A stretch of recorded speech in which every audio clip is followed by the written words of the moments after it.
The system is running out of room to pretend that it's fine. Timber supply is collapsing, mills are closing, communities are losing both jobs and safety at the same time. At this point in time, there's no realistic return to normal. Eventually, you just stop asking people to behave better inside a broken system, and you start working on replacing the entire system. Structural change doesn't come from outrage alone. It comes from doing the hard work of designing something better.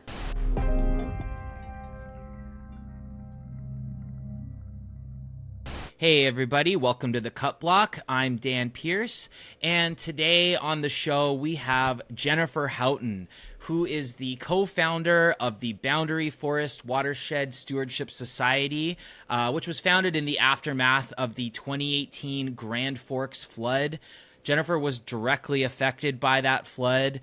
And however, that's not what we're going to talk about today. If you're interested in Jennifer's personal story, you should go check out the documentary we made about it called Waterlogged, which I will post that film down in the description below.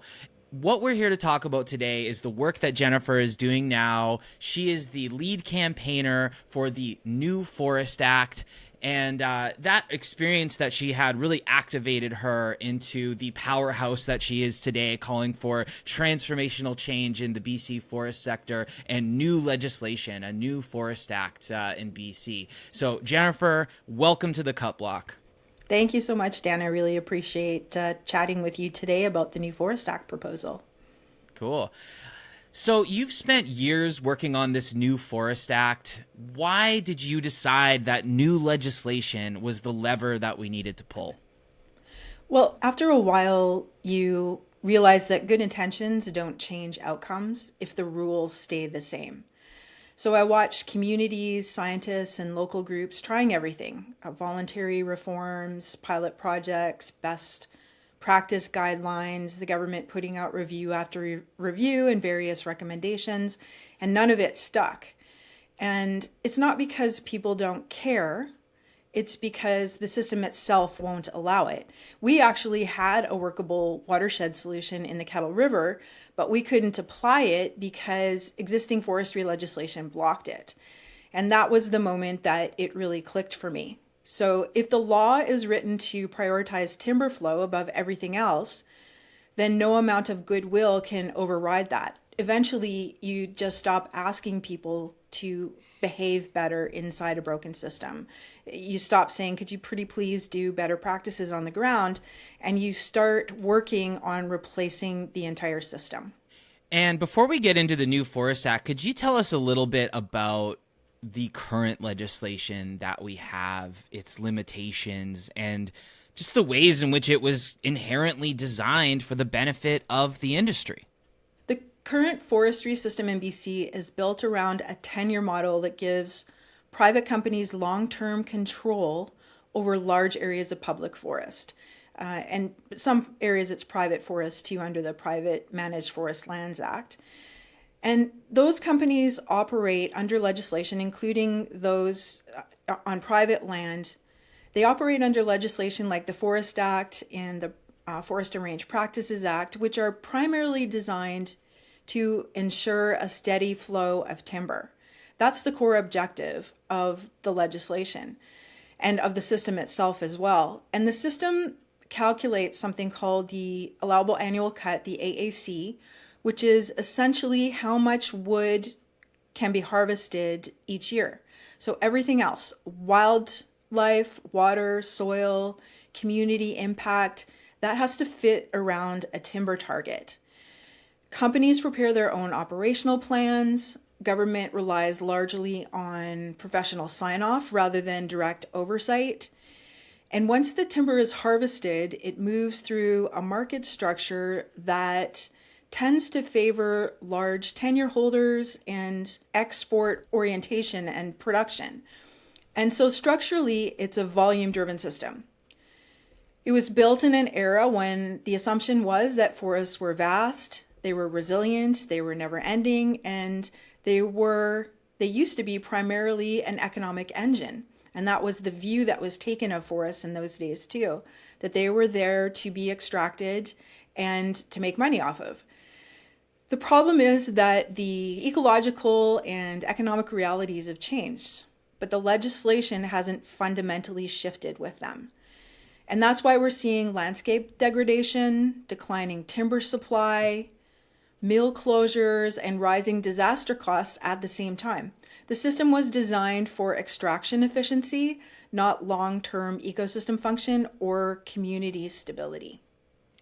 Yeah, I mean, I think you've hit the nail on the head here. I mean, the volume-driven forestry, paradigm that we have, it's created all these perverse incentives to log way more than the land can sustain because we only value forests once they're cut down and converted into cash. We've liquidated all of the most valuable old growth or primary forests.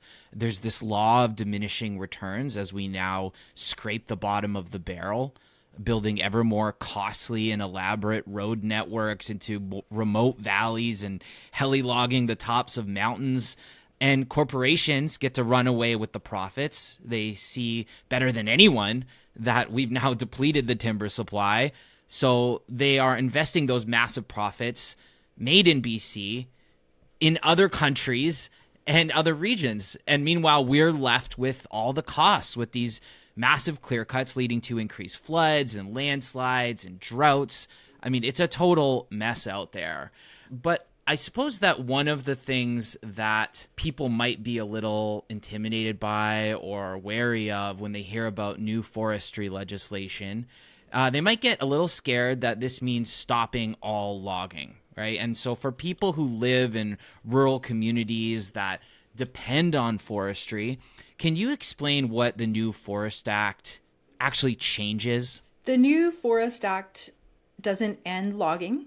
It changes where, how, and why logging happens.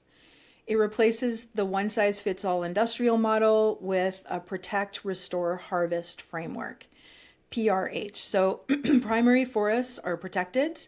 There's no logging there. We need those as permanent, critical public infrastructure. So they remain. What's left of them, primary forests are protected. Degraded forests are restored. So those are second growth forests, and they're restored using scientifically validated restoration methods. And previously logged areas can still be harvested. But the logging is done under ecological limits using selection-based methods. The biggest shift here is that forests are treated as public infrastructure. So just like roads or water systems, they're managed for safety, stability, and long-term function. That's important to all communities, that we get those services that intact and primary forests and the restored forests will provide for communities and the public in the long run. Timber then becomes just one outcome, but not the overriding objective. Ecological limits are applied when it comes to logging. Yeah. I think the idea of forests as infrastructure, I think you were the first person I ever heard say that, was really, it changed my thinking on this, and it made so much sense, because when we think about things like roads and bridges and dikes, yes, these things cost money to build and maintain, but the economic case for those things is so abundantly obvious to us, right? If we didn't have roads and bridges, we wouldn't be able to have an economy. They facilitate so much economic activity, and they protect our communities. Dikes and flood infrastructure, they protect our communities. So this idea of maintaining and growing and restoring forests as infrastructure, I think was like a really key point to me, that I really loved the way that you put that. And and so drill down a little bit more into, like, what would this forestry legislation look like for people in real communities who depend on forestry, for workers, for mills, for local economies? Well, it looks like more work, not less. It's just different work. At this point in time, the forestry sector is only contributing 2% to the BC GDP. It's a very minimal amount. It's not what it used to be.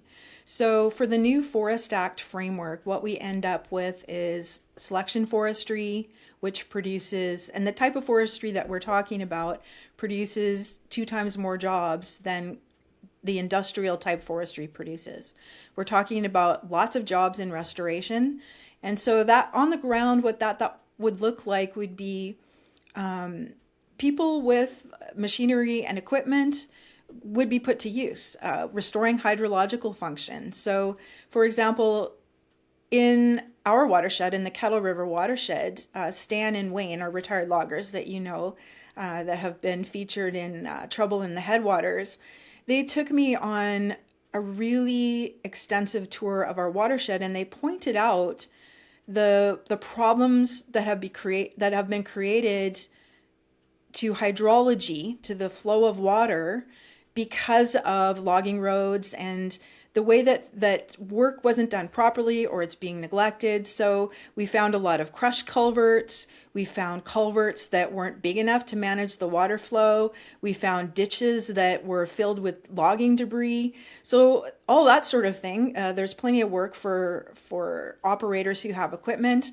Rehabilitating roads is an important aspect of the work as well. There'll also be jobs in science and monitoring. Let's return to the forest ranger jobs that were eliminated in the early 2000s. Monitoring, once again, becomes a public sector function. So there's lots of jobs to be had there. Local planning, all of these create more jobs. And like I said, the type of forestry that we're recommending creates more jobs per cubic meter cut than current forestry, than clear cutting and export-oriented logging. And the other thing is, too, that through the establishment of local forest boards, communities get a real role in decision-making again. So instead of being informed after the fact, and their communities are only avenue for anything that goes wrong in the forestry sector, in logging operations, is making complaints after the fact. So the damage has already been done. So communities are going to make the decisions ahead of time. The other ways are very practical. They're very pragmatic. So mills will have access to logs, local mills. They'll have access to logs through open regional systems instead of being locked out by the large tenure holders. And most importantly, it ends the boom and bust cycle where landscapes are liquidated and communities are left holding the bill. I'm so glad that you're framing your legislation and campaign this way, because I feel like workers are really going to be able to see themselves in this story. Communities are going to be able to see themselves in this story. It kind of neutralizes the jobs versus nature, jobs versus environment framing. And I think that's so important. What I like to tell forestry workers is that the current legislation and the current industrial paradigm has not been your friend, right? Since 2000, forestry jobs have collapsed from over 100,000 direct jobs to less than 50,000. And that's not really because of the market or because of conservation. It was largely to do with automation, mechanization, corporate consolidation, and depletion of the timber supply. And these were all choices that were made by timber companies and facilitated by the provincial government through the current legal framework. So the idea that this current model of forestry is somehow friendly to workers and supports jobs is like kind of a sham. And if the industry can replace your job with a machine or a robot or a drone, they will, and they have already done that.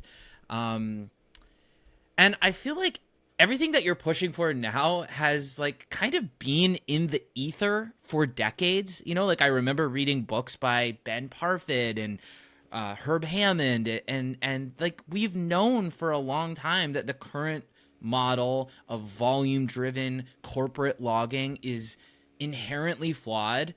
People have been writing about this for ages. So if this makes so much sense, like why hasn't government already moved in this direction?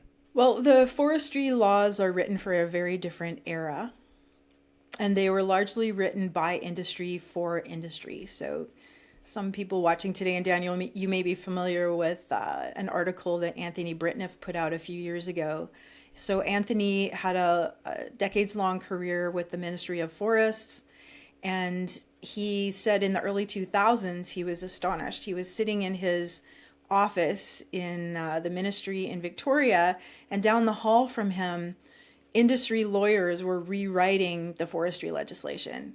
And that's unheard of. Instead of having public interest lawyers or government lawyers writing legislation on behalf of the public and the taxpayer, industry was rewriting the legislation. To that point, I just interviewed Mike Morris recently, and he told me that same story. And not only were they in the building at the provincial legislature, they actually put them up in a hotel for 2 weeks, and they were all in a room together for 2 weeks writing the legislation, and they were very proud of this. Great taxpayer money. Yeah.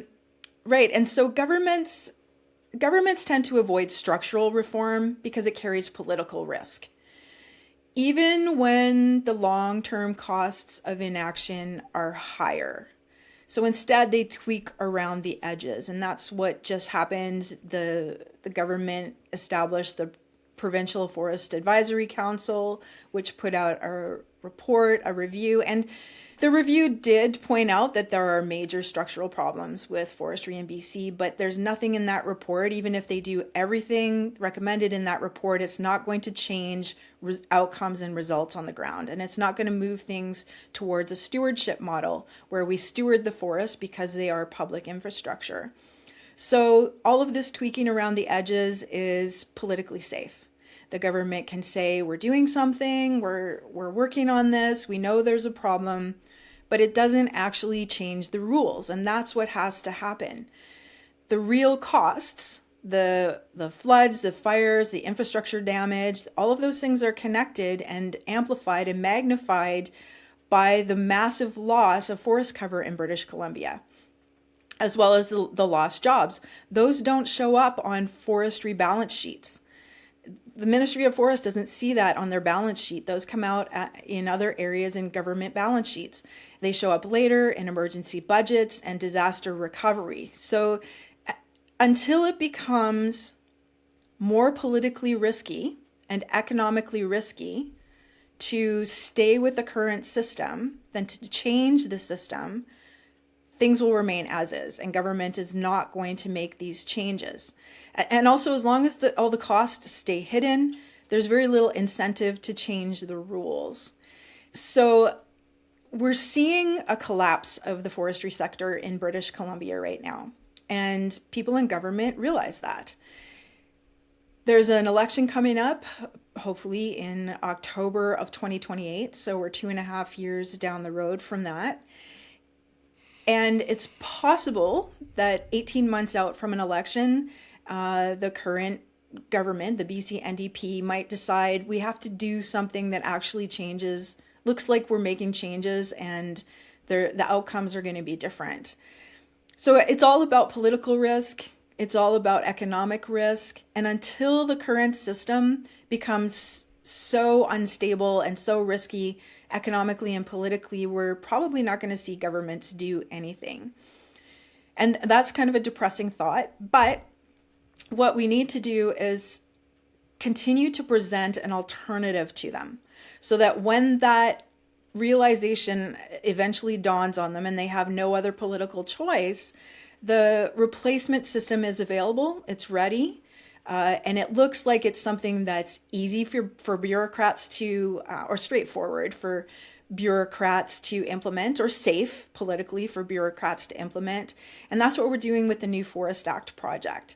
It's like, here's an alternative system. It's something that can be implemented. It's doable. It's not something that's going to produce problems for bureaucrats or politicians who implement it, because it's a win-win. Well, maybe not a win for corporate tenure holders and foreign shareholders, but it is a win for BC politicians and BC communities, as well as BC landscapes. So, we're just kind of waiting for that pivotal moment before government actually sees, unless we do something, we're going down in terms of politics and economics. And why now? Like, what's changed in this current moment that makes this conversation just unavoidable? And I really do get the sense that, like, now more than ever, I mean, the industry is in crisis and the public is ready for real transformational change in how we relate with our forests. So, what is the significance of this moment? The system is running out of room to pretend that it's fine. Timber supply is collapsing, mills are closing, communities are losing both jobs and safety at the same time. And we're seeing floods, fires, and water crises that can't be explained away by bad luck or even by climate change anymore. That was a convenient scapegoat for government to point to climate change. At this point in time, there's no realistic return to normal. The old model didn't work ecologically or economically. So at this point, it's moving closer and closer towards not changing the system being the riskier option. And hopefully government will begin to see that.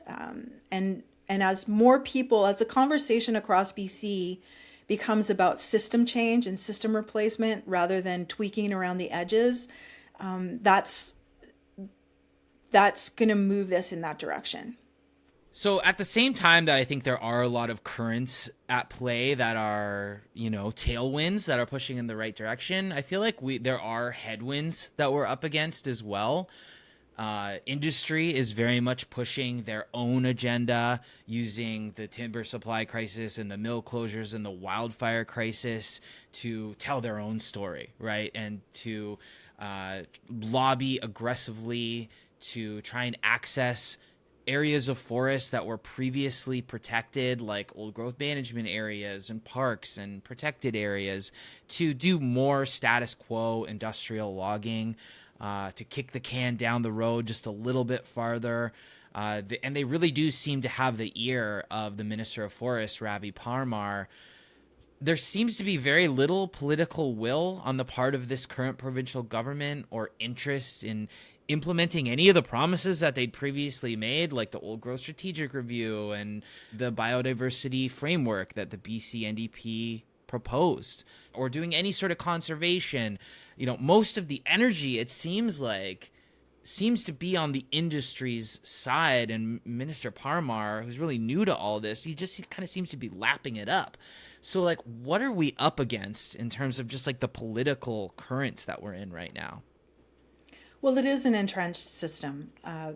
And the thing about the bureaucrats, and particularly the senior bureaucrats in the Ministry of Forests, they're not there to innovate. They're there. The job of the bureaucrat is to maintain the current system. So the Minister of Forests, because he is inexperienced in this arena, he's taking his advice from the senior bureaucrats. And the senior bureaucrats are just continuing to do the same thing they've always done. And because in their eyes it's successful. And the reason it's successful is because they get to maintain their jobs, their position, their status amongst their peers. And then we have the habitual activity of the BC government funneling money into industry. So, for example, there was a project that was started in 2019 by the BC government. It's called the Forest Enhancement Society of BC, and it's funneling millions and millions, hundreds of millions in taxpayer money into private companies in the industry. I think it's around 235 million. That was the number that I looked at last. And so, and then the government, they've just gotten into this habit. Industry has lobbying money, and so they're the ones that continue to go to government and promote their case. And when I say industry, that doesn't mean workers on the ground. That means the ones that are speaking for the corporate shareholders, the companies that are run by giant foreign corporations. They're the ones with the power and the influence. And like I said, until the system breaks down completely and it's no longer politically safe for politicians in any party to support the current system, this is going to continue. And it is a depressing thought. I've run through this in my own head lots and lots of times. The feeling of despair that you feel when you go out onto the land and you see miles and miles of clear-cut land, and you feel those losses and that feeling of despair that you get. When is this going to change? What can I do? I feel powerless. And I've had to put that aside and instead channel my work and channel my energy into the steady, unglamorous, unsexy, consistent work of calling for legislative change. And that's where we're at right now. Lobbyists are going to lobby. And what about the economics of this new Forest Act? You know, it seems like our provincial government is addicted to logging revenue, as meager as it may be these days relative to what it once was. You know, the timber supply has been largely depleted. You know, communities, if they're going to sort of inherit control of these forests under this new act, you know, are going to be left with a shadow of what those forests used to be. There isn't that much value left on the landscape to profit off of. You know, and most of the work that we need to do in the woods is like, it's more about restoration and about risk reduction. And if we're going to do that work in a way that's like driven by science, like it may not be profitable. It may actually be really costly. So what do you say to people who think that this new model is going to cost a ton of money? It's not going to make any money. And like, how do we frame this economically so people understand the value of it? Well, the current system is costing money. David Broadland did an analysis a few years ago. He weighed the numbers. He looked at the revenues, he looked at the expenses, and he found that forestry in BC is actually costing taxpayers $365 million a year, and that's over a 10-year period that he examined. So $365 billion is the cost to the taxpayer of the current system. And of course, other costs include the infrastructure damage that comes from the fires and the floods that are worsened by the clear-cut forestry practices, the extractive practices that are happening.